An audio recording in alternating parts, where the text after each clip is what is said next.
Le thème sur lequel je vais prêcher pendant toute cette saison-là, c'est tu seras changé à une autre personne. Donne le thème à ton voisin de derrière, ton voisin d'à côté, ton voisin de la gauche, ton voisin de partout.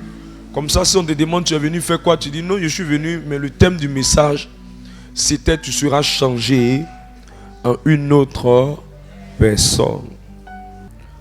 1 Samuel, le chapitre 10, verset 6 et ensuite le verset 9. Le deuxième texte que nous allons lire est tiré du 2 Corinthiens, le chapitre 5, verset 17. Et le troisième texte que nous allons lire est Ézéchiel 36, verset 26 à 30. C'est avec ces textes-là que nous allons courir dans la parole et nous allons évoluer en mercredi après mercredi. Et j'ai mis ma foi en Dieu que lorsque nous allons finir cette série de messages, plusieurs vies seront changées.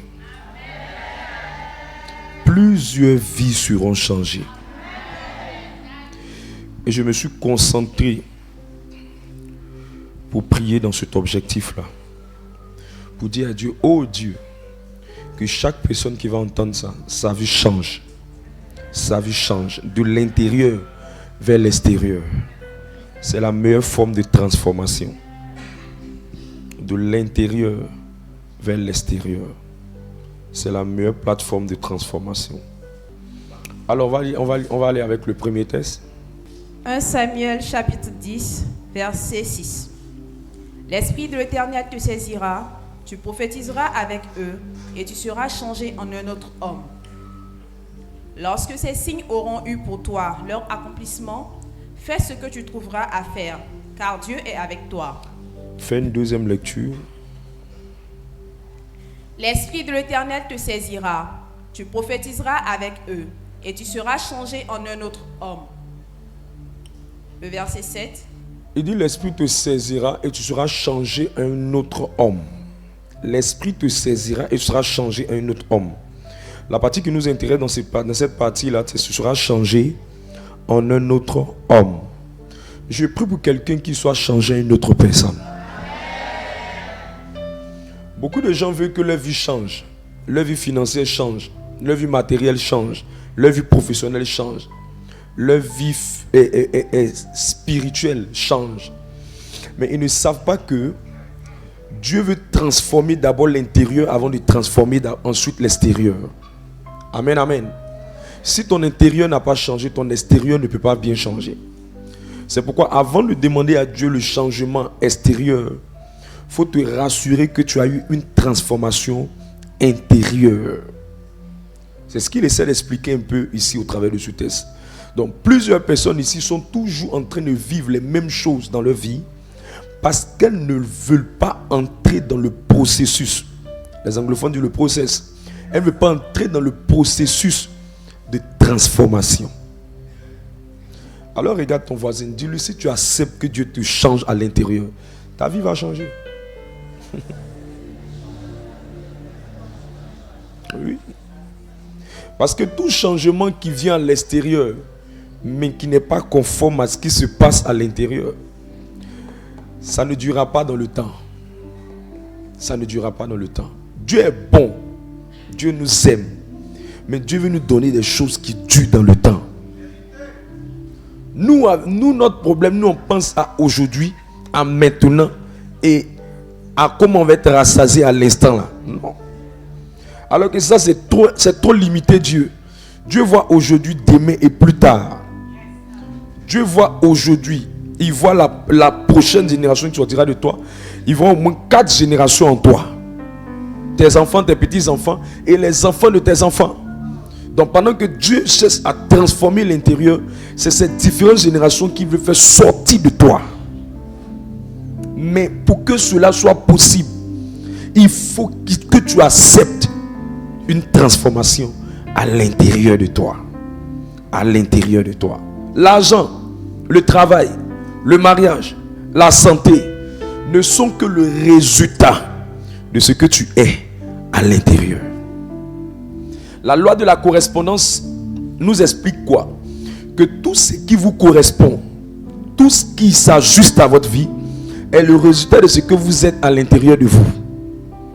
La loi de l'attraction aussi va dans le même sens que la loi de la correspondance. Elle dit que vous attirez à vous ce que vous êtes à l'intérieur. Donc au lieu de te plaindre de ce qui arrive dans ta vie, il faut demander à l'Esprit de Dieu de t'aider à traiter ce qui est à l'intérieur de toi. C'est le changement intérieur qui influence le changement extérieur. Tu as trop cherché une grande maison. Cherche une qualité de cœur. La grande maison viendra. Tu as trop cherché un bon mari. Cherche à être une bonne personne. Un bon mari viendra. Tu as trop cherché à être prospère. Cherche à être riche en Dieu dans les vertus spirituelles. La prospérité viendra. Tu as trop cherché à monter en élévation. Cherche à avoir un cœur rempli d'humilité. L'élévation te poursuivra. Tout ce que vous n'avez pas physiquement, c'est ce que vous n'êtes pas intérieurement. Et quand quelqu'un me regarde comme un phobier, je vais essayer de lui expliquer ce que je suis en train de dire avec les vérités de la parole qui vont avec ça. Alléluia. Alors fais la deuxième lecture. 1 Samuel chapitre 10 verset 6. L'Esprit de l'Éternel te saisira, tu prophétiseras avec eux et tu seras changé en un autre homme. Verset qui suit, 9. Dès que Saül lui tournait le dos pour se séparer de Samuel, Dieu lui donna un autre cœur et tous ces signes s'accomplirent le même jour. Les signes qu'il avait expérimentés, c'était des paroles que Samuel lui avait dit. Samuel dit, tu vas devenir roi, tu vas accomplir ça, tu deviendras ça, tu accompliras ça, tu deviendras ceci, tu deviendras cela.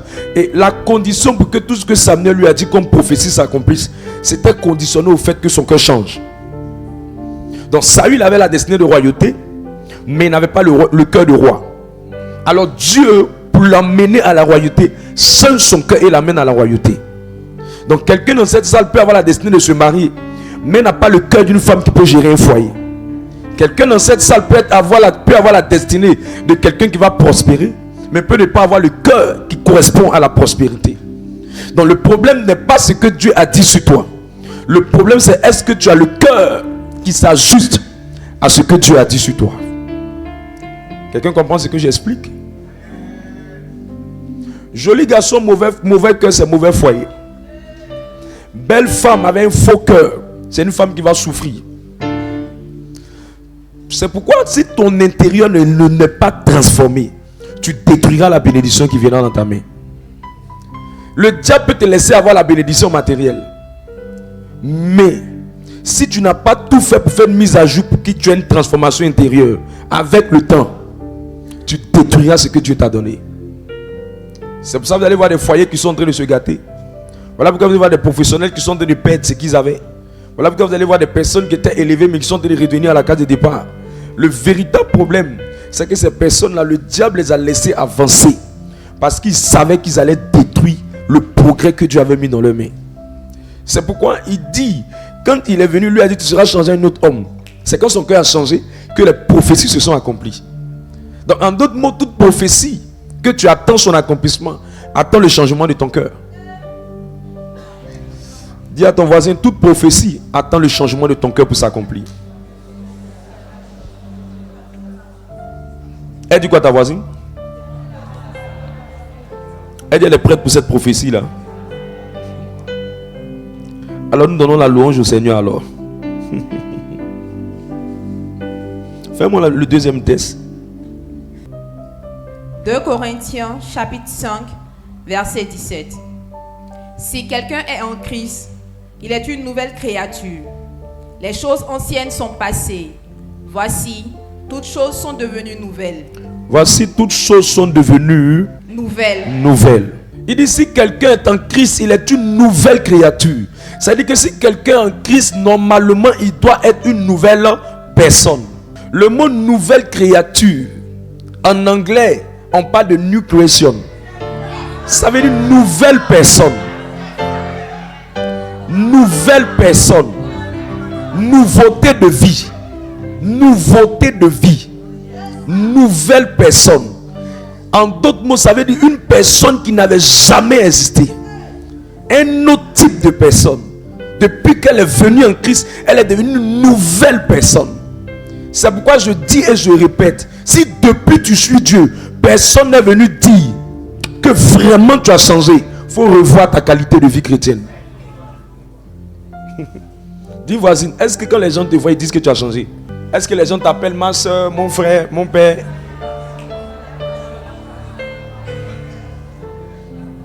Si tu es devenu une nouvelle créature, la conséquence, si tu deviens une nouvelle personne, naturellement, les choses anciennes, elles vont passer.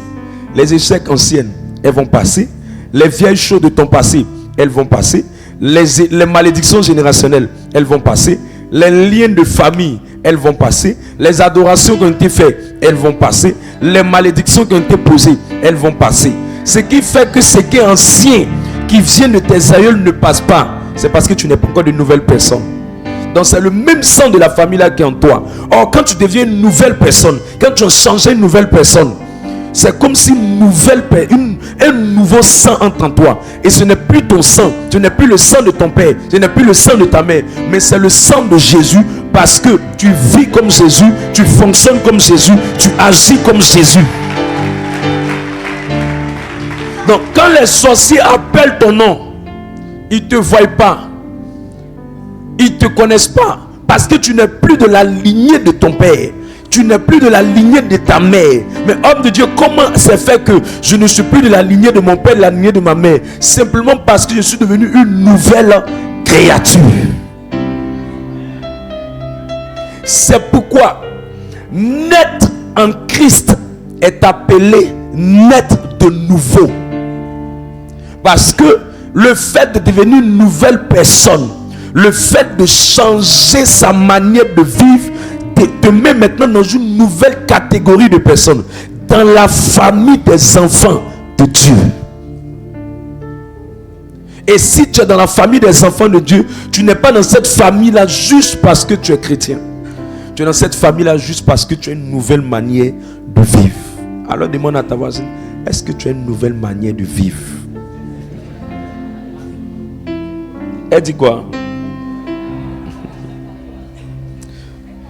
Que le Saint-Esprit l'aide.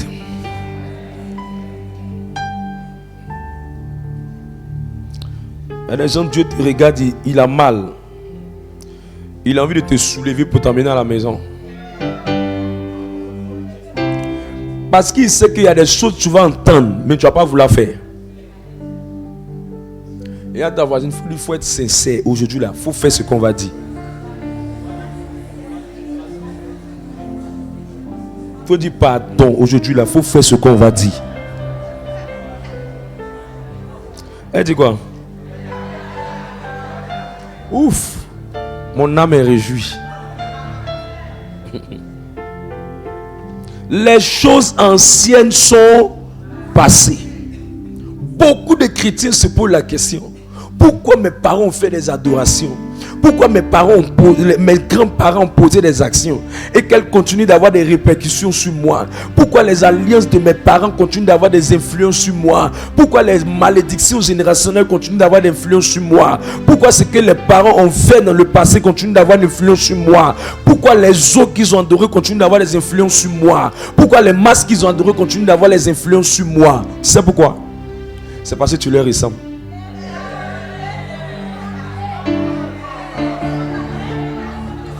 La seule manière de ne pas être influencé par ce qu'ils ont fait, c'est de devenir une nouvelle personne.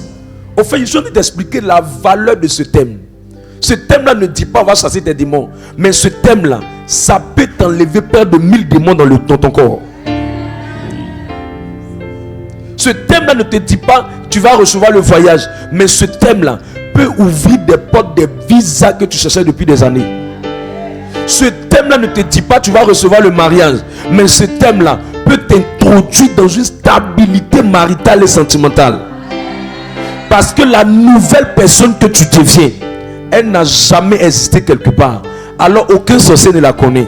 Le seul endroit où elle est née, elle est sortie de Dieu. C'est pourquoi on dit tu seras changé en une autre personne. Quand on te voit, on dit, mais on ne sait pas d'où il vient. Il n'a ni le comportement de son père, ni le comportement de sa mère. Nouvelle personne. Le vilain caractère familial, le vilain caractère du village, le vilain caractère des gens de l'Est, de l'Ouest, du Nord, du Sud, du Centre. Ce vilain caractère qui vient des malédictions et qui vient des adorations n'a plus d'influence sur toi. Nouvelle personne. Nouvelle personne. Elle s'en dit, si quelqu'un est en Christ, si quelqu'un s'est donné à Christ, il est une nouvelle création. Tu vois un peu comment tes yeux sont en train de s'ouvrir sur le texte, ça plus je t'explique, non? Il dit les choses anciennes. On s'est toujours posé la question, mais quelles sont ces choses anciennes? Il s'agit des choses qui ont été faites depuis tes ancêtres. Il dit voici, toutes choses sont devenues nouvelles. Pourquoi ce texte n'est pas une réalité? C'est simplement parce que les gens ne sont pas de nouvelles créatures. Si tu as toujours le vieux gros keuf de votre famille là, je te dis, tu ne verras rien de nouveau. C'est pourquoi au travers de ce message, je vais aider quelqu'un. Jésus, aide-moi à aider quelqu'un. Aide-moi à aider quelqu'un. Lis le troisième texte. Ézéchiel 36, à partir du verset 26.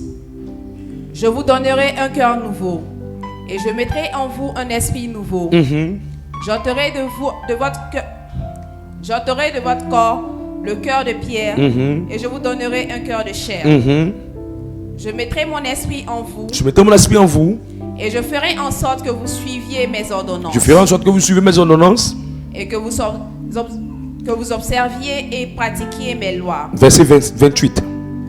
Vous habiterez le pays que j'ai donné à vos pères. Parce que vous êtes devenus de nouvelles personnes, parce que vous avez eu un nouveau cœur et un nouvel esprit, alors vous pouvez maintenant prendre possession. Vous habiterez le pays.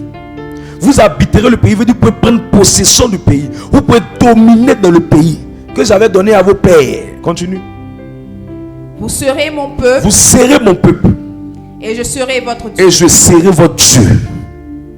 Continue. Je vous délivrerai de toutes vos souillures. Je vous délivrerai de toutes vos souillures.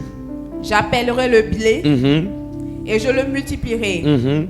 Je ne vous enverrai plus la famine. Je ne vous enverrai plus la famine. Je multiplierai le fruit des arbres. Je multiplierai le fruit des arbres. Et le produit des champs. Et le produit des champs. Afin que vous n'ayez plus l'opprobre de la famine parmi les nations. L'opprobre, c'est l'humiliation. L'opprobre, c'est la honte. Vous n'aurez plus la honte. Vous n'aurez plus l'humiliation. Vous ne serez plus dans des situations où on vous regarde. On dit ça là, c'est Dieu qui fait les choses comme ça. C'est Dieu qui laisse quelqu'un dans la honte comme ça. Vous ne serez plus dans ça. Je prie que ce test devienne réalité de quelqu'un dans le nom de Jésus-Christ. Et c'est l'un des plus grands buts du temps de carême. Le plus grand but du temps de carême. Ce n'est pas les ventes vides et remplies de baka et de coco baka à 18h. Non, non, non, non. Le but, c'est la transformation du cœur. Ce n'est pas des ventes vides et des mains huleuses de boson et de galettes et de tatines. Non, non, non, non. Le but du temps de carême, c'est la transformation. Transformation. Le dernier test. Oui, il n'y a plus de test. Merci. Proverbe 20, verset 6. Tout le monde, tu demandes à ton voisin. Demande à ton voisin pour moi. Il faut lui dire, est-ce que tu penses que tu es changé à une autre personne? Il faut dire honnêtement. Si tu n'as rien à dire, c'est mieux de ne rien me dire. Si tu penses que tu n'es pas encore changé, il ne faut rien dire. Qui pense que vraiment il est en train de changer? Voilà. Maintenant, qui pense qu'il a changé? Lève ta main si tu as changé. Tu as changé. Ok. Donc je reprends. Qui est en train de changer? Qui a changé? Ok. Dieu merci. Proverbe 20, verset 6. Proverbe 20, le verset 6. Beaucoup de gens proclament leur bonté, mais un homme fidèle, qui le trouvera? Beaucoup de gens disent qu'ils ont un bon cœur. Mais trouver les gens vraiment qui ont un bon cœur, c'est pas évident. C'est pour ça que j'ai demandé, est-ce que tu penses que tu es changé? Dieu merci qu'ici, les gens savent dire la vérité. Alléluia. Alors, la meilleure manière de voir que tu es en train de changer, ou tu as vraiment changé, c'est de regarder tes réactions vis-à-vis des actions des gens, des attitudes des gens vis-à-vis de toi. Je reprends. C'est de regarder tes réactions vis-à-vis des attitudes des gens envers toi.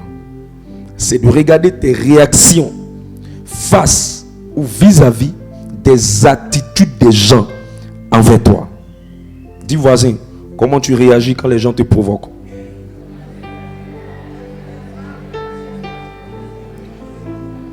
Évanoui ou transformé?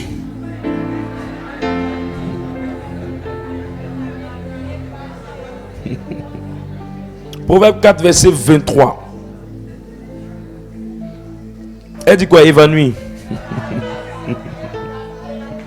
Proverbe 4, le verset 23.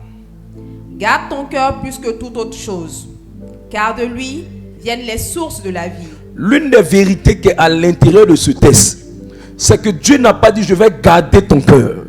La première vérité, c'est que Dieu dit la responsabilité sur ton cœur te revient. Beaucoup de gens, c'est toi, beaucoup de gens disent Dieu va me changer, Dieu va me changer. Non, Dieu veut te changer, mais il a besoin de ta volonté de changer. C'est pourquoi quand on va dans ces temps, quand on est parti prendre l'encens, on nous a dit changez vos cœurs. On n'a pas dit Dieu changera votre cœur, parce que le désir de Dieu c'est de te changer, mais c'est ta part de responsabilité qui est d'accepter le changement. C'est là que le processus de Dieu s'engage. Tant que toi-même tu ne voudras pas, Dieu ne peut pas. Non, je veux changer. Non, je veux changer. Non, je veux changer. Mais Dieu même doit venir. Pour que Dieu vienne, Dieu a besoin de ton désir de changer, de ta volonté de changer, de ton effort de changement. C'est sur la base de cet effort qui te soutient. Tu fais ce que tu peux faire et Dieu t'aide à faire ce que tu ne peux pas faire. Il n'est pas le Dieu de la possibilité, il est le Dieu de l'impossibilité. Ce que toi tu ne peux pas faire, c'est ça que lui fait. Mais ce que toi tu peux faire, il te regarde. Faut faire. Faut faire. Faut faire. Quelqu'un est avec moi? C'est pourquoi après ce message, tu dois prendre une décision. Et la première manière de voir que quelqu'un est sur le chemin de la transformation, c'est l'attitude, comment il réagit, ses réactions face aux attitudes des gens. Et la première attitude que les gens auront vers toi, c'est l'offense. C'est l'offense. On peut faire un exercice. Tu vas marcher sur le pied de ton voisin. Je plaisantais haut. Faut pas être dans la salle, on va entendre bâche. Quelqu'un a giflé son voisin. On va s'asseoir, nous tous, on est découragés. Tu vas les retomber.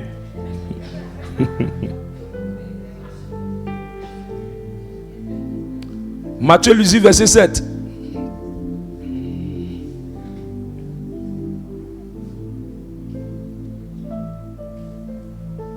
Matthieu 18, le verset 7. Malheur au monde à cause des scandales. Malheur au monde à cause des scandales. Le mot scandale, ça vient du mot scandalos. Scandalos, ça veut dire offense, blessure. Offense, blessure. Scandalos, scandalos, scandalos, offense, blessure. Il dit malheur au monde à cause des scandales. C'est-à-dire dans le monde, il y aura beaucoup d'offenses. Beaucoup d'offenses. Ça va exister. Car il est nécessaire qu'il arrive des scandales. Mais malheur à l'homme par qui le scandale arrive. Malheur à celui qui va. Donc il y a deux groupes de personnes qui vont prendre le malheur. Le premier groupe de personnes, c'est ceux-là qui vont recevoir l'offense. Et puis ils vont mal réagir. Le deuxième, ce sont ceux-là même qui vont offenser. Donc toi qui es offensé, tu seras dans le malheur. Et celui aussi qui t'aura offensé, il sera aussi dans le malheur.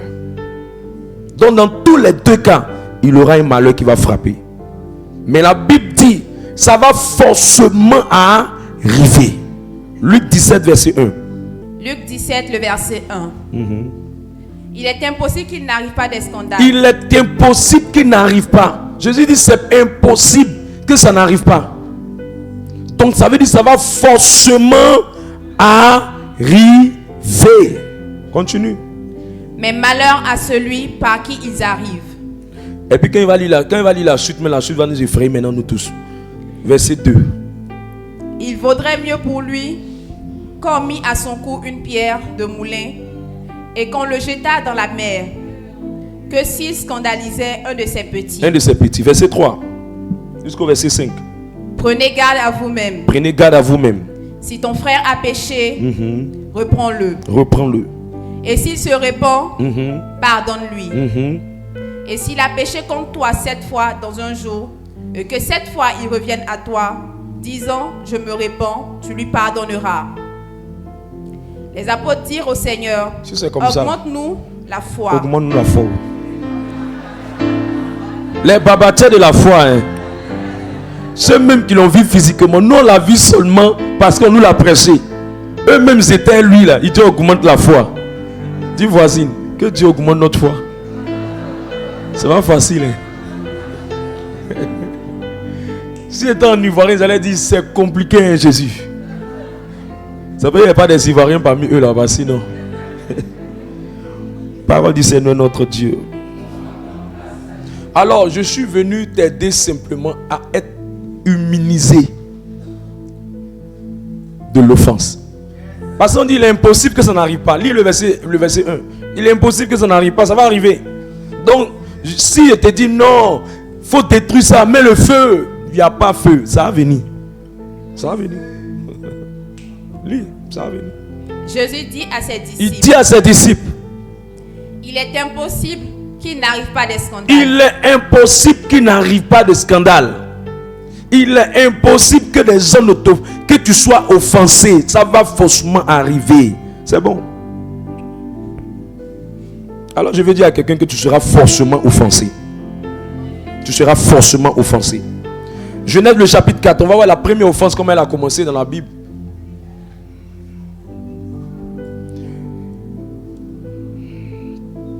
Genèse le chapitre 4.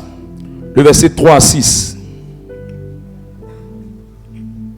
Genèse, le chapitre 4, le verset 3. Au bout de quelque temps, Caïn fit à l'Éternel une offrande des fruits de la terre. Et Abel, de son côté, en fit une des premiers-nés de son troupeau et de leur graisse. L'Éternel porta un regard favorable sur Abel et sur son offrande. Un regard favorable sur Abel et son offrande. Mais il ne porta pas un regard favorable sur Caïn et sur son offrande. Caïn fut très irrité et son visage fut abattu. Son visage fut abattu. Et l'Éternel dit à Caïn, L'Éternel dit à Caïn, pourquoi es-tu irrité? Et pourquoi ton visage est-il abattu? Certainement, si tu agis bien, tu relèveras ton visage. Tu relèveras ton visage. Et si tu agis mal, le péché se couche à la porte. Le péché se couche à la porte. Et ses désirs se portent vers toi. Mais toi, domine sur lui. Continue un peu, cette partie-là m'intéresse bien. Cependant, Caïn adressa la parole à son frère Abel. Mais comme il était dans les champs, Caïn se jeta sur son frère Abel et le tua. Parole du Seigneur notre Dieu. Voilà où l'offense peut amener quelqu'un. 80% des guerres des nations viennent de l'offense. La première guerre mondiale est venue par un soldat qui avait été offensé. La deuxième guerre mondiale est venue par Hitler qui a été offensé de la manière dont on a traité les Allemands. Jusqu'un traité est sorti et le traité disait quelque chose par rapport à l'Allemagne. Hitler s'est levé, l'offense est rentrée dans son cœur. Judas, le premier gars qui a taillé Jésus et qui allait le vendre à la croix, ce qui a fait qu'il est offensé, c'est parce que Jésus a dit, On allait donner simplement. On n'allait pas aider les pauvres pour le moment. Il allait laisser une femme donner un parfum de grande valeur sur ses pieds. Juste ça. Judas s'est senti offensé. Et quand Dieu lui-même te donne conseil, Dieu au-dessus de toutes choses, créateur du ciel et de la terre, celui-là même dont le nom règle tous les problèmes, il dit, faut te calmer, reprends-toi. C'est vrai que tu es blessé, c'est vrai que tu es offensé. Caïn n'a pas écouté le conseil de Dieu. Quand quelqu'un est offensé, il n'écoute plus, il n'entend plus. L'offense peut changer un ange à un démon.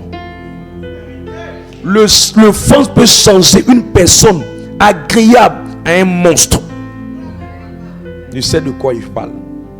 L'offense a détruit des foyers.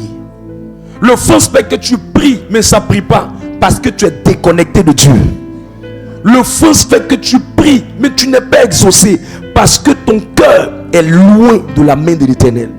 L'offense rend malade.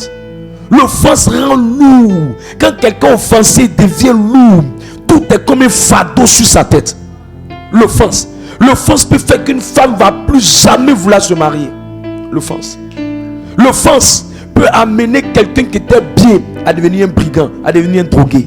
L'offense peut faire qu'un enfant va abandonner sa famille pour devenir un enfant de rue.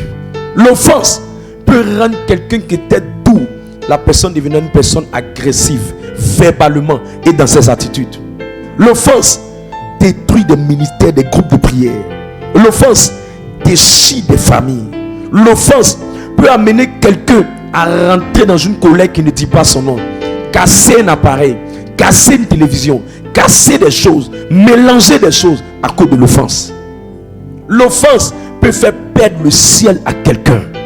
L'offense, elle donne accès à Satan et à ses démons. L'offense augmente le nombre des ennemis des gens. À cause de l'offense, les gens augmentent le nombre de leurs ennemis. L'offense rend pauvre et misérable. L'offense, elle te rend déraisonnable. L'offense met en toi un désir de vengeance et de destruction. L'offense amène au manque de pardon. L'offense, elle chauffe ton sang et elle te rend bizarre. L'offense, elle t'amène à te refroidir là où tu t'es scellé. L'offense, elle brise ton cœur et tu n'as plus la paix du cœur. Tu es troublé, tu n'es plus en paix, tu n'es plus tranquille. L'offense, elle te sépare de la communion avec le Seigneur. L'offense, elle te rend ennemi des choses du Seigneur. L'offense, elle peut te faire perdre la foi. L'offense, elle peut faire que tu n'iras plus à l'église. L'offense, elle peut faire que tu ne voudras plus entendre parler d'homme de Dieu, femme de Dieu, tout ce qui va avec Dieu. Si c'est dans le milieu de Dieu, tu es offensé. L'offense, elle peut faire que quelqu'un va quitter le monde du travail et ne voudra plus jamais rentrer dans le monde du travail. L'offense, elle met en toi le manque de confiance. Tu n'as plus confiance en toi-même. L'offense, elle te rend vulnérable. C'est pourquoi, si on ne parle pas assez de l'offense, mes amis, Dieu m'a dit en 2025, ne joue pas avec ce sujet. Parce que beaucoup sont offensés quelque part. Des nuits tourmentées, des nuits agitées, manque de paix. Ça vient de l'offense qui est rentrée dans le cœur de quelqu'un. Que le Seigneur aide quelqu'un au travers de ce message. Que le Seigneur aide quelqu'un au travers de ce message.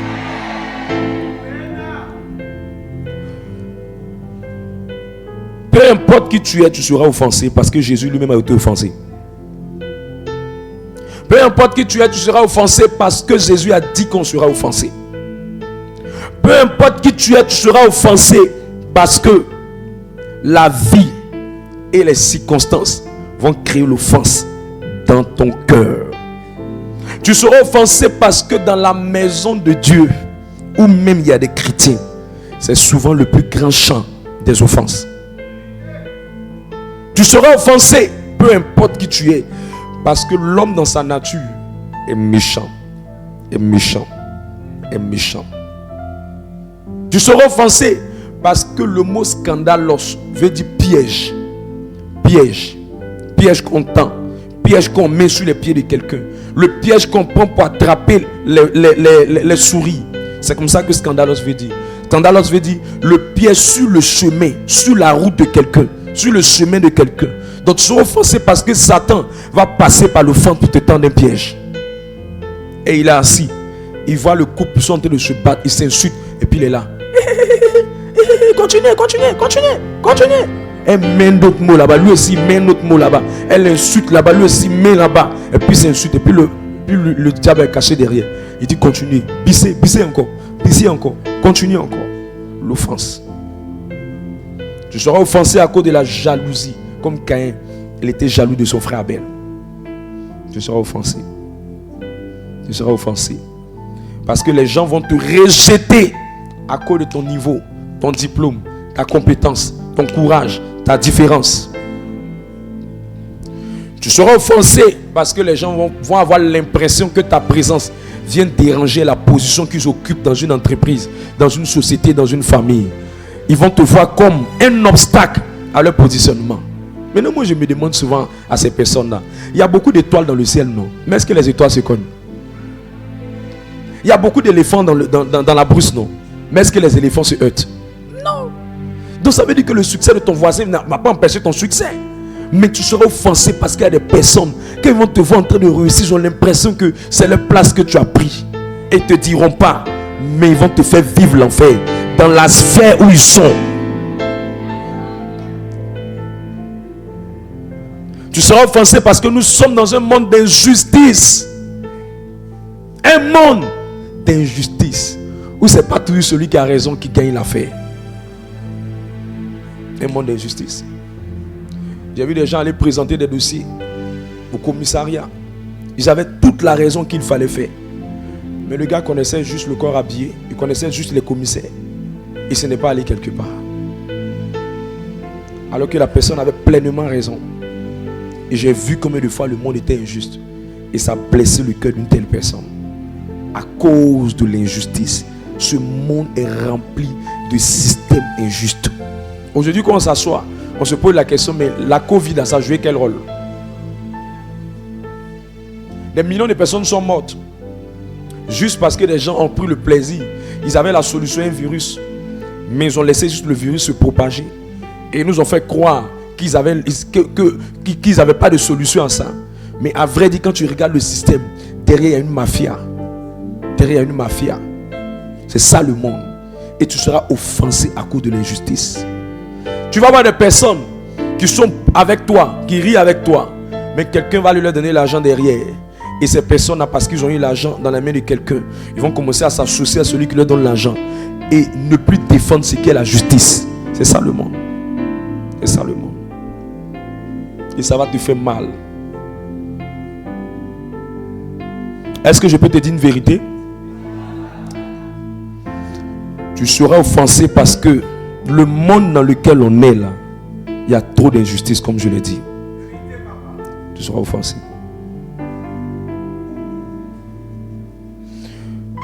Tu seras offensé parce que les gens, il y a des gens qui ne sont pas bien éduqués. Leurs paroles, tu vas te laver pendant 7 jours, ça ne quitte pas.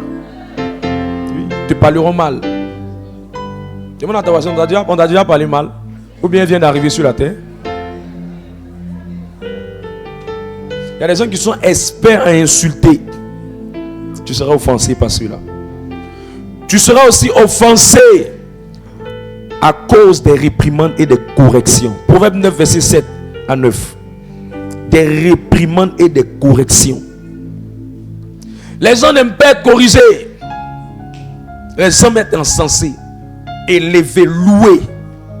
Les gens aiment ça. Les gens aiment les gens qui les caressent dans le sang de poil. Ouh, tu fais bien. Oui, tu fais bien. Tout ce que tu fais, c'est bien. Tout ce que tu fais, c'est bien. Tu es le monsieur gentil. Tu es la fille gentille. Tout ce que tu fais, c'est bon. Tu chantes bien. Tu intercèdes bien. Tu pries bien. Tu es bien. Tu es gentil. Tu es correct. Tu es parfait. Monsieur parfait. Tanti gentil. Les gens aiment bien qu'on leur dise les choses comme ça. Ils aiment être loués, aiment célébrer. Ils aiment ça. Proverbe 9, verset 7 à 9. Proverbe 9, le verset 7. Celui qui reprend le moqueur s'attire le dédain. Le dédain, parce que quand Les gens aiment tellement être aiment être encensés, loués, acclamés, que le jour où tu commences à dire tu veux commencer à reprendre, si la personne est un moqueur, il va commencer à avoir une mauvaise attitude vis-à-vis de la personne qui a voulu le corriger. Les gens n'aiment pas ça. Les gens ne supportent pas la correction.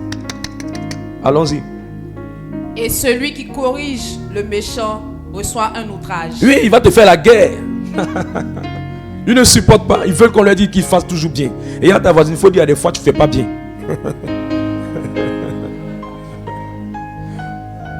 Verset 8. Ne reprends pas le moqueur. Ne reprends pas le moqueur. Lui-même il aime se moquer. Donc, ce qu'il aime faire aux gens là, quand on veut lui commencer à lui faire la même chose, il ne supporte pas. Moi, je ne ris pas de tout. Je ne ris pas de tout.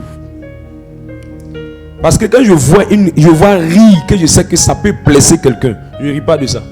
Parce que je sais que si moi aussi on me fait ça, me fait mal. Donc il dit quand tu reprends celui qui aime se moquer, il va commencer à te haïr.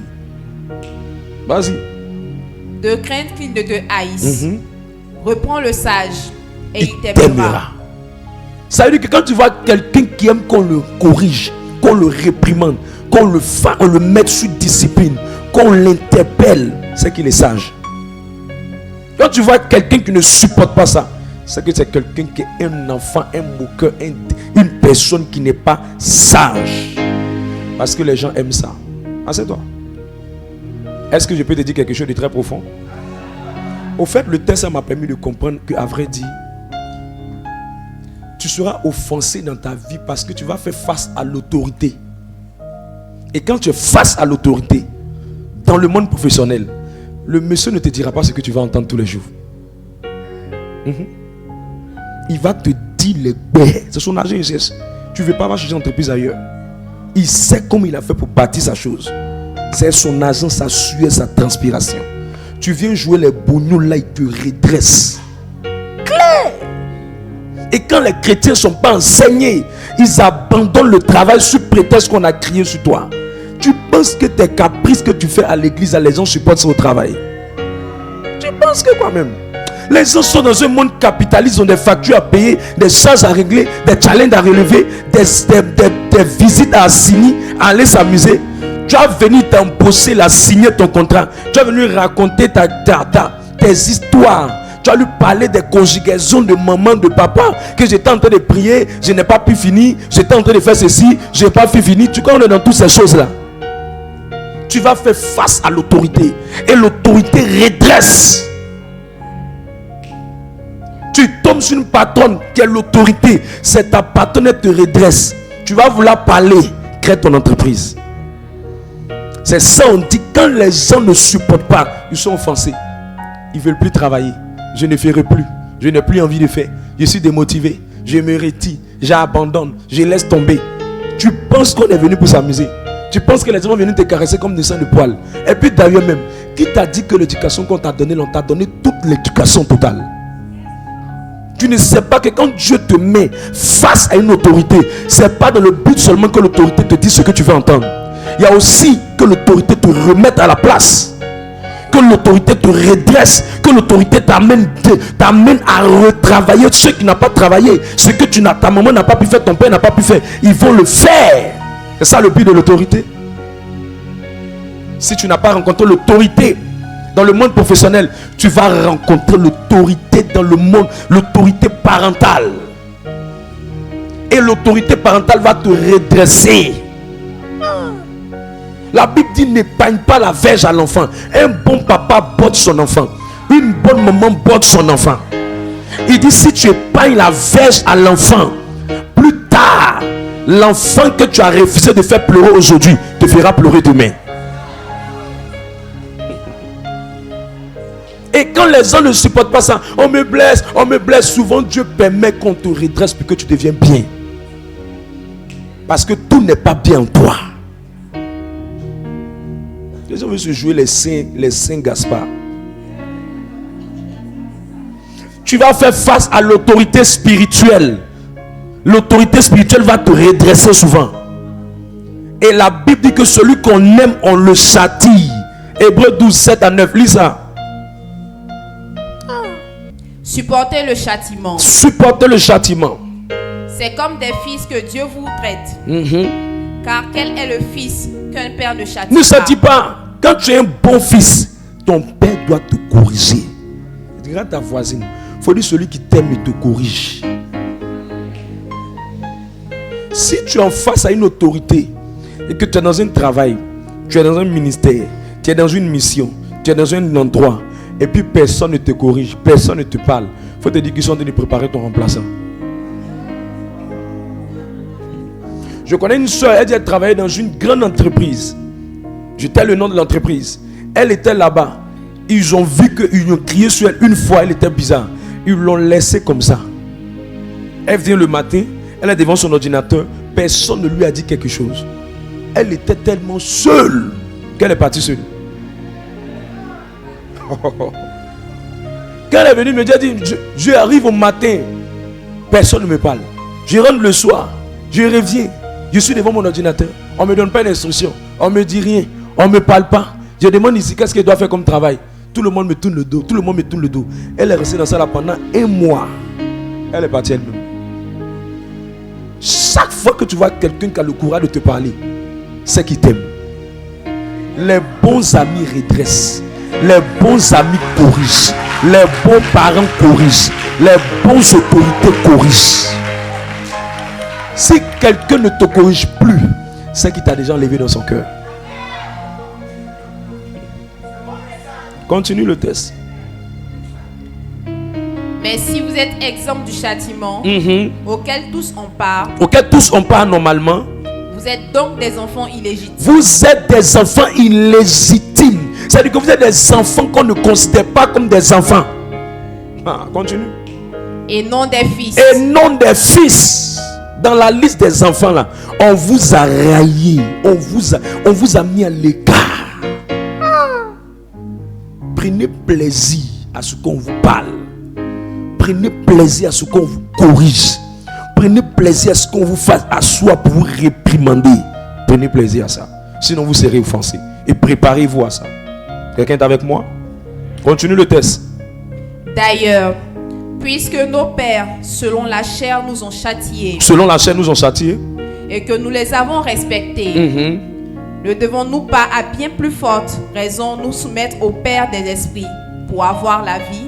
Pour avoir la vie, ça veut dire que chaque fois que Dieu suscite des autorités, des correcteurs pour nous ramener à l'ordre, c'est dans le but de nous aider à avoir la vie. C'est dans le but de nous aider à nous construire. C'est dans le but de nous aider à nous bâtir. Je prie que cette grâce-là descende dans la vie de quelqu'un. Que face aux autorités, tu ne sois pas offensé. Tu seras offensé à cause des faux raisonnements et des faux jugements, des fausses perceptions des choses. Il y a des fois là, il y a deux catégories de personnes. Le premier groupe de personnes, il y a ceux qui sont réellement offensés parce qu'on les a maltraités. Maintenant, il y a des gens qui pensent qu'on les a maltraités. C'est pour ça qu'ils sont fâchés. Vous comprenez ce qu'il explique? Il y a ceux qui sont réellement maltraités. Et puis il y a ceux qui pensent qu'ils sont injustement maltraités. Généralement, ceux qui pensent qu'ils sont injustement maltraités, cela vient d'un faux raisonnement qui est dans leur esprit. Ils ont une mauvaise perception de la vie. Ils ont une mauvaise manière de voir la vie. Ils ont une mauvaise manière de fonctionner dans la vie. Et leur manière de voir est erronée. On appelle ça les faux raisonnements, les fausses perceptions. Leur perception est à gauche. Leur perception n'est pas correcte, n'est pas droite. Il y a des choses qu'ils font qui ne sont pas correctes, mais ils pensent pour eux que c'est correct et que c'est bien. Dans un ministère, un homme de Dieu a surpris une personne qui est tombée, une soeur est venue lui expliquer que lui et elle, et ils avaient les preuves, tout ce qui allait avec ça, qu'un frère avait violé la soeur. Et quand la soeur a revoyé les informations, les photos qui allaient avec ça, et qu'on a posé la question au frère, il n'a pas nié que c'était vraiment lui. Et quand il n'a pas nié que c'était vraiment lui, les temps qui vont suivre, ils vont décider de le convoquer. Et l'homme de Dieu qui était en tête du ministère l'a fait asseoir et lui a parlé avec son âme, son intestin, son esprit, les vérités. Et quand tu lui disais les vérités, le frère en question dit qu'il va aller se suicider. qu'on ne peut pas lui dire ça, qu'on lui a très mal parlé, que ce qu'on lui a dit, l'homme de Dieu lui a dit, je pouvais le faire même devant tout le monde, mais je l'ai fait à l'écart, dans le but que tu puisses te repentir. Mais tu dis, à cause du fait qu'on t'a mis, je t'ai interpellé, tu vas le te susciter. La seule chose que je me suis dit quand j'écoutais l'histoire de cet homme de Dieu, c'est que je ne peux pas comprendre comment quelqu'un peut avoir une fausse conception. Un violeur offensé. Attends, un violeur offensé. Il y a des gens qui ont une conception erronée des choses. C'est-à-dire que leur manière de voir les choses les offense. Exemple encore, quand vous prenez cette personne, tu viens la voir. Bonjour ma soeur. Oui, je vais bien. Tu as une très belle coiffure. Donc ça veut dire que moi-même là, je n'ai jamais eu de belle coiffure, je suis là. C'est une conception erronée. C'est un jugement mélangé. C'est une mauvaise interprétation des choses. C'est pas parce qu'elle n'a pas dit elle te dit pas ça tous les jours que ça veut dire qu'elle n'a jamais apprécié. Mais aujourd'hui, elle était poussée par l'Esprit de Dieu. Et les anges de Dieu sont venus te dire que ta coiffure est belle, que ton habit est joli. Tu oses interpréter ça négativement. Le problème, c'est parce que ton cœur a de mauvaises perceptions. Tu vois la vie dans le mauvais sens. Donc tu prends tout de façon négative. Et il y a des gens comme ça. Et ils sont tout le temps blessés. Point 8, ils se blessent. Point 9, ils se blessent. Point une chose, ils se blessent. À cause de leur conception. À un moment donné, il faut ajuster tes perceptions. Il faut ajuster ta conception. Il faut ajuster tes jugements. Et les bons jugements, c'est les jugements qui viennent de la parole de Dieu. Allez demander à Jésus. Jésus a parlé à des gens avec sévérité. Allez demander la Bible. Jésus a dit des choses aux gens avec sévérité. Mais le fondement de ce qu'il disait aux gens n'était pas motivé par la haine. C'était motivé par l'amour. Il a dit aux gens tombeau blanchi. Il a dit à Simon-Pierre qu'il aimait bien. Arrière de mon Satan. Si Simon avait une conception erronée, si Simon avait un jugement malsain, tu sais, quand tu penses mal, tu vois tout mal. Qui comprend ce que je veux dire? Quand tu penses mal, tu vois tout mal. On va dire seulement ton frère, je le donne, tu veux dire que mon frère est comme ça. On va tout ce qu'on va te dire, tu vas mettre ça au déni. Et les gens comme ça seront offensés. Mais je prie pour toi. Que tu aies ta délivrance aujourd'hui dans le nom de Jésus. Que tu aies ta délivrance aujourd'hui dans le nom de Jésus-Christ. Alors, comment je mets mon cœur, protège mon cœur pour ne pas être offensé facilement? On a trois cas de personnes. Et tu dois chercher à savoir dans quel cas tu te trouves. Le premier cas, c'est le cas où vous avez offensé quelqu'un. Le deuxième cas, c'est le cas où c'est vous qu'on a offensé. Le troisième cas, c'est le cas où vous êtes offensé à cause de Dieu. Vous savez qu'il y a des gens qui sont offensés par Dieu? Oui. Venez vous expliquer chaque cas. Le premier cas, c'est le cas où vous avez été offensé par quelqu'un, c'est-à-dire quelqu'un vous a blessé, quelqu'un a eu une attitude qui ne vous a pas plu, quelqu'un a eu un comportement que vous n'avez pas aimé. C'est-à-dire que dans le cas où vous avez offensé quelqu'un d'abord, c'est le cas où quelqu'un a fait quelque chose, tu as fait quelque chose à quelqu'un plutôt qui n'était pas bien, tu as fait quelque chose à quelqu'un qui n'était pas correct. Demande à ton voisin, tu as déjà offensé quelqu'un? Il dit quoi? Dieu merci. Dieu merci qu'on est sur la planète Terre. Matthieu le chapitre 5 verset 23 à 24. On va aller vite dessus, je vais conclure tout à l'heure. J'ai donné un atterrissage très violent, très puissant. Matthieu le chapitre 5, le verset 23. Si donc tu présentes ton offrande à l'autel et que là tu te souviennes que ton frère a quelque chose contre toi. Là tu te souviens que ton frère a quelque chose contre toi. Ton frère a quelque chose contre toi. Ton frère a quelque chose contre toi. Donc ça veut dire que c'est toi qui as blessé ton frère. C'est parce que tu l'as blessé que c'est lui qui a quelque chose contre toi. Si c'était toi qui l'avais blessé, c'est toi qui aurais quelque chose. Si c'est toi qui l'avais blessé, c'est toi qui aurais quelque chose contre lui. Mais comme c'est toi qui l'as blessé, on dit que ton frère a quelque chose contre toi. Continue. Laisse là ton offrande. Laisse là ton offrande. On n'a pas dit jette ton offrande, on n'a pas dit vous mettre dans ton sac, on n'a pas dit retourner avec ça à la maison. On dit laisse là ton offrande d'abord. Devant l'autel. Devant l'autel. Tu as vu, on dit où ça? Devant où ça? On n'a pas dit faut partir ça à la maison. Hein. Jésus, je peux pas offrande. Hein. C'est un homme de Dieu qui a dit ça. On va dire il aime l'argent. Il aime l'argent, il aime l'argent. Voilà ça. Jésus dit, il ne faut pas partir son offrande à la maison, on a qu'à garder d'abord. On va régler l'affaire d'offense là. Et puis après, on revenir gérer à faire l'offrande là. Tu vois un peu? Allons-y. Et va d'abord te réconcilier avec ton frère. Puis, viens présenter ton offrande. Viens présenter ton offrande. Non pas enlever cette partie dans le texte. Jésus. Allons-y. Amen. C'est bon. Parole du Seigneur notre Dieu. Ce que vous devez savoir dans cette première catégorie, si vous voulez dominer sur l'offense, la première catégorie de personnes dans lesquelles vous êtes, c'est vous qui avez offensé quelqu'un. Écoutez, allez avec humilité. C'est ce que Jésus demande de faire là. Il dit allez avec humilité pour dire à la personne, je te demande pardon. L'une des choses que beaucoup font, qui fait que Dieu même soucie des gens pour les blesser aussi. Parce que ce que vous s'aimez, vous allez moissonner. La Bible dit que ce que vous ne voulez pas qu'on vous fasse, ne faites pas aussi aux autres. Et l'une des choses qui fait que souvent d'autres prennent chaque fois des blessures, des offenses, c'est parce qu'ils ne respectent pas ce principe. Au lieu d'aller demander simplement pardon devant la personne, au lieu d'aller faire le premier pas devant la personne, au lieu d'aller vers la personne, la première catégorie de personnes qui sont dans ce cas-là, qu'est-ce qu'ils vont chercher à faire? Ils vont chercher à donner un cadeau à la personne. Non, c'est pas pardon. Donner un cadeau, c'est pas pardonner. Pardonner commence d'abord par aller vers la personne pour demander pardon. Le mot pardon là doit sortir de ta bouche. Il y a des gens qui sont tellement orgueilleux, prétentieux, remplis d'eux-mêmes, remplis de verbiage et d'arrogance. Ils sont gonflés comme des tapiokas. Ils sont remplis de leur personne. Ils ne peuvent pas aller dire à cette personne ouvertement, je te demande pardon. Pardon s'écrit P-A-R-D-O-N.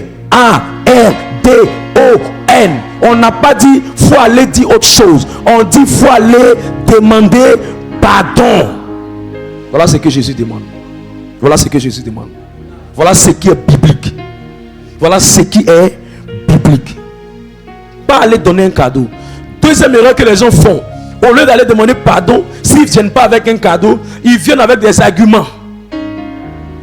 Tu sais, ce que tu m'as dit, ce que tu es en train de tu ressens, j'ai compris, ça te fait mal.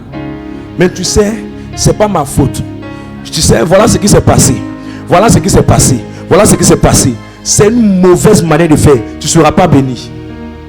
Tu ne seras pas béni. Lis le verset 25. Tu ne seras pas béni. Moi, quand quelqu'un dans la vie se justifie beaucoup, il ne peut jamais avoir. Même avec Dieu, il ne va pas aller loin. Il ne va pas aller loin. Verset 25. Accorde-toi promptement avec ton adversaire. Il faut tout faire pour que tu puisses demander pardon vite. Pourquoi? Pendant que tu es en chemin avec lui. De peur qu'il ne te livre au juge. De peur qu'il ne te livre au juge. Que le juge ne te livre à l'officier de justice.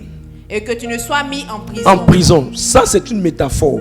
La Bible, quand tu lis ça, tu vois ça, tu te livres en prison. Attends. Tu vas connaître que c'est prison physique, pas prison physique. Ça veut dire parce que tu as fait ça là, ta vie sera comme dans une forme de prison. Ta vie sera emprisonnée. Ta vie sera remplie de problèmes et de batailles. Et les mêmes choses que tu as fait aux gens, tu t'es pas excusé, vont te faire la même chose. C'est pour ça que la plupart des personnes qui ont blessé des go, on les blesse. Voilà pourquoi la plupart des gens qui ont blessé des filles, on les blesse. Voilà pourquoi la plupart des filles qui ont blessé des hommes, on leur fait la même chose. Parce que la loi du boomerang, c'est une loi qui est spirituelle. C'est qu'un homme aura sémé, il le moissonnera. La seule manière de ne pas ramener les faits dans ta vie, c'est de demander ouvertement et sincèrement pardon. Et c'est ça qui fait que plusieurs personnes, la sorcellerie contrôle leur vie, le diable contrôle leur vie, le diable malmène leur vie, parce qu'ils ne veulent pas aller demander pardon. Et le texte dit accorde-toi promptement. Promptement, ça veut dire fais ça vite. Fais ça vite, sinon sorcellerie va rentrer dedans. Fais ça vite, sinon les démons vont rentrer dedans. Fais ça vite, sinon le diable va mettre sa main dedans. Fais ça vite, sinon si cette personne n'a pas une bonne intention, le diable va l'utiliser pour aller te faire du mal. Fais ça vite. Pas en donnant des cadeaux, pas en se justifiant. Et la troisième chose, il y a des gens qui veulent venir parler gros français. Gros français. Tu sais, je voulais te dire franchement que je suis un peu vraiment désolé. C'est pas comme ça. Je ne sais pas qu'est-ce qui m'a pris. On t'a pas demandé ça. Jésus dit, demandons pardon. pardon. Tu sais, le problème ici, là, on dit c'est lui qui a quelque chose contre toi. Hein. Donc ça veut dire c'est conditionné à quoi? C'est conditionné à ce que c'est que dans son cœur sous le vide. Or, si tu viens avec la posture d'argument, tu viens avec les postures de cadeau, tu peux prendre ton cadeau. Mais est-ce que ça veut dire dans le ciel, le pardon t'est accordé? Parce que la condition pour que ton pardon soit accordé dans ce cas-là, c'est la libération du cœur de la personne. Si son cœur n'est pas soulagé, si son cœur n'est pas vidé, si son âme n'est pas vidée, si tu n'as pas enlevé de la prison de son cœur, tu es en danger. Vous avez compris ce qu'ils ont dit? Je réglais une affaire de couple. Et puis j'ai dit à la femme, si tu ne laisses pas, tu ne libères pas ton mari, il ne va pas avancer. Tu ne libères pas ton mari, il ne va pas avancer. Un bon matin, son mari partait en voyage. Il avait une moto. On était à Île-Boulay. Il a une moto. L'échappement est tombé sur son cœur, sur son pied. Quand l'échappement est tombé, toute la chair est partie. Et ce qui m'a montré que la femme n'avait pas vraiment pardonné à son mari, libéré son mari dans son cœur, c'est que la femme a dit, maintenant il ne va plus aller chez femme. Et le gars marchait maintenant et en Adam en Nator. Elle s'est dit que maintenant, comme il marche en Adam en Nator, les filles ne vont pas tomber fond de lui. Elle n'avait pas libéré son mari. Quand on te dit que souvent il y a des gens qui ne savent pas, tu penses que tu as pardonné la personne, tu n'as pas pardonné la personne. Mais à cause de ça, souvent tes affaires sont bloquées. Tes activités sont bloquées. Tes projets n'avancent pas. Tu n'es pas en paix ta femme. Tu n'es pas en paix tes frères. Tu n'es pas en paix tes soeurs. Tu n'es pas en paix les gens autour de toi. Tu n'as pas libéré le pardon comme il faut donner. C'est pour ça qu'on ne commence pas par les arguments. On commence d'abord par dire pardon. Et la deuxième chose que tu dois faire, quand tu viens dire pardon, attends que la personne se vide. Elle va parler, la personne va parler, la personne va parler. Laisse-la se vider. C'est le pardon qui est en train de venir vers toi. Laisse-la se vider, laisse-la libérer son cœur, laisse-la dire ce qu'elle doit dire, laisse-la exprimer ce qu'elle doit exprimer, laisse-la exprimer. Si la personne s'est vidée, si la personne s'est libérée, si la personne a fait un soupir, si la personne t'a libéré dans son cœur, je te dis, tout ce dans quoi tu vas rentrer, ça va commencer à bouger. Libère la personne. Et une fois que tu as libéré la personne, tu peux maintenant lui expliquer en dernière position que vraiment tu ne voudrais pas faire ça. Tu ne voudrais pas faire ça. Ce n'était pas tes intentions que tu demandes simplement pardon. Mais si tu commences avec les français longs, les phrases, tu risques de sortir de cette histoire-là avec un cœur plus serré que avant. Et tu auras une vie plus serrée. Parce qu'il a dit, même ton offrande devant l'autel n'a pas de poids si la personne n'a pas libéré son cœur. Alors que ce n'est pas toi qui as quelque chose. Quelqu'un va dire, mais moi il n'y a rien dans mon cœur. Moi il y a rien dans mon cœur. Ça me fait quoi? Pourquoi ça me fait quoi? La Bible est bizarre. Hein? Quand tu ne la connais pas, tu souffres. La Bible est bizarre. La Bible est bizarre. Deuxième cas de figure, c'est lorsque c'est vous qui avez été offensé. Quelqu'un est avec moi? Lorsque c'est vous qui avez été offensé, qu'est-ce qu'il faut faire? La première chose qu'il faut faire, il faut diminuer tes attentes. Il faut diminuer tes attentes. Tu sais pourquoi toi tu souffres beaucoup et les gens te blessent beaucoup et que tu es beaucoup blessé? Tu sais pourquoi? Tu sais pourquoi? Tu sais pourquoi? L'amour de Dieu ne te suffit pas. Tu comptes tellement sur les gens, tu t'attends beaucoup aux gens parce que l'amour que Dieu te donne, ça ne te suffit pas. Tu veux encore beaucoup d'amour. Et tu t'attends trop aux hommes. Tu t'attends trop aux hommes parce que l'amour de Dieu ne te rassasie pas. L'amour de Dieu, ça ne te rassasie pas. Tu t'attends trop aux hommes. Tu attends beaucoup des hommes. Tu attends plus des hommes. Tu es exigeant envers les hommes. Alors que tu ne sais pas que les hommes ne sont pas parfaits. Les hommes ne sont pas parfaits. Oui, les hommes ne sont pas parfaits. Les hommes ne sont pas parfaits. Ta femme peut élever un jour le ton sur toi. Les hommes ne sont pas parfaits. Elle peut élever le ton sur toi. Ton mari avec qui tu es là, il peut tomber amoureux d'une autre fille. Oui, oui. Oui. Ah, tu sais pas. Tu vois qu'il t'a dit ça cru, non? Tu vois comment tu es né comme. Si elle a pris autre exemple là, tu n'as pas bien comprendre. Tu attends trop des hommes. Tu attends trop des hommes. Jésus, quand les gens l'acclamaient, les gens criaient. La Bible dit que Jésus, il se mettait à rire. Il dit, oh, celui-là même, il veut me distraire. Il veut me distraire. Je ne suis pas influencé par votre truc là. Jean 2, verset 23-25. Il dit, je ne suis pas influencé par vos conneries là. Non. Les gens acclamaient, Jésus, Jésus. La Bible dit, il les regardait. Et puis il disait, non. Il ne s'attendait pas à eux. Toi, tu t'attends trop aux gens, tu comptes trop. Quand quelqu'un rentre dans ta vie, un homme rentre dans ta vie, tu as chargé à Moula, tu as chargé à Moula André. C'est pas. Oui. Dieu a tant aimé le monde, ça ne te suffit pas. Oui. Jean 2, verset 23. Et en plus de ça, tu charges amour. Et quand c'est en relation amicale maintenant, tu comptes trop sur les gens. Tu laisses tout le monde rentrer dans ton intimité. Tu te fais confiance aux gens bêtement. Tu te donnes, tu t'ouvres, tu te jettes, tu fais confiance aux gens. Mais tu as quel problème?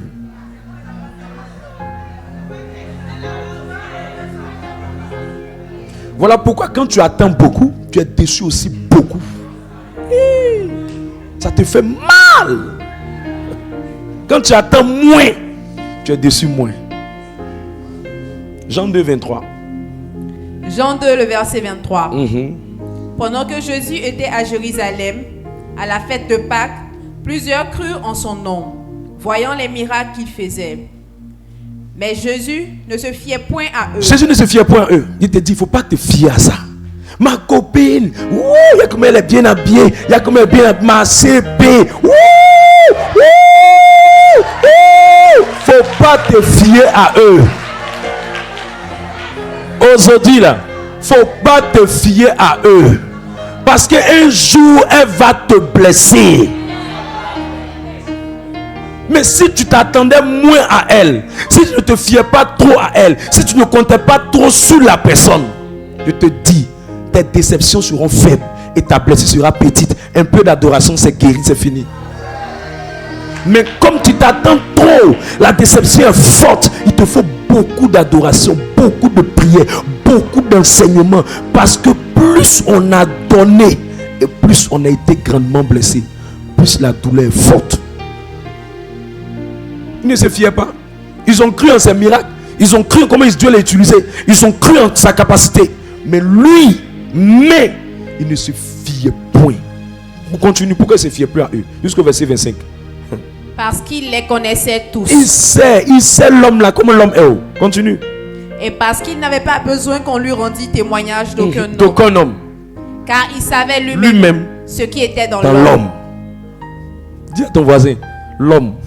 Moi, il a peur de toi. Lui-même, son papa a créé l'homme là. Il dit, lui-même là, il savait ce qui était dans l'homme. Écoute, si tu as oublié mon message, il ne faut pas oublier. Il savait lui-même ce qui était dans l'homme. Et puis on ne nous dit pas ce qu'il y a dedans. C'est l'homme là. Toi, tu comptes sur lui jusqu'à tu te tues. Premier jour, tu prends tes affaires, tu t'es habité là-bas. C'est bien.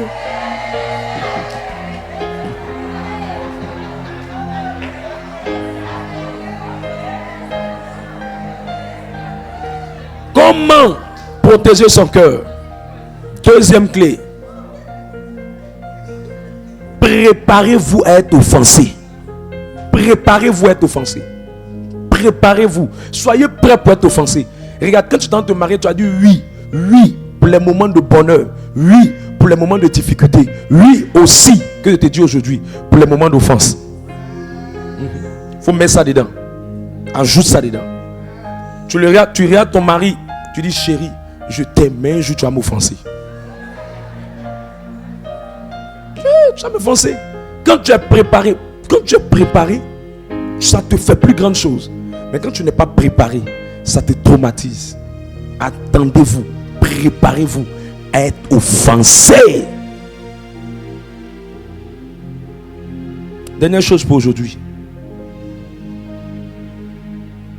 Il faut reconnaître et avouer que tu as été offensé. Surtout par les personnes qui sont proches de toi. Je reprends. Il faut reconnaître et avouer que tu as été offensé. Surtout par les personnes qui sont proches de toi. Il faut reconnaître. Il ne faut pas jouer les durs. Les gens aiment jouer les durs. Non, ça ne me fait rien. Tu es blessé. Non, moi je n'ai rien. Je n'ai rien. Il faut reconnaître. Il faut reconnaître. Il faut être humble. Tu sais, après là, ça va te brûler. Tu seras seul. Tu vas souffrir. Tu ne peux pas bien dormir. Tu tournes sur le lit. Tu tournes. tournes. Tu es bizarre, tu n'es pas à l'aise. D'autres même leurs yeux rougissent, d'autres même deviennent malades, d'autres même commencent à avoir des céphalées, d'autres même commencent à... Ils sont traumatisés. Ça fait mal. Faut reconnaître, faut avouer. La Bible appelle ça carie dans les os. Ça blesse. Il a été chercher la personne vient te donner le test. Il dit les plaies dans les blessures. Ça veut dire que ça fait mal. Ça fait mal. Tu fais confiance en quelqu'un. Tu aimes quelqu'un. Généralement, le diable, c'est pas loin. C'est la personne même que tu aimes là. C'est la personne qui va te blesser.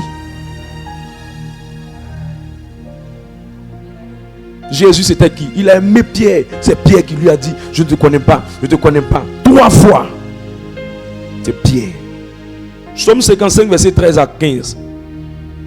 David va parler de son cas. Lui aussi, il a eu son gourmet. Il faut reconnaître, chaque jour, est dur. Non, je n'ai rien. Je n'ai rien. Je n'ai rien. Et puis elle pleure. Je n'ai rien. Non, je n'ai rien. Je dis, je n'ai rien. Aïe. Et puis quand c'est comme ça, quand la personne insiste, mais ça l'énerve. Je dis, je n'ai rien. Je t'ai dit que je n'ai rien, non. Je t'ai dit que je n'ai rien, non. Tu as quelque chose. Allons-y. Psaume 55, le verset 13.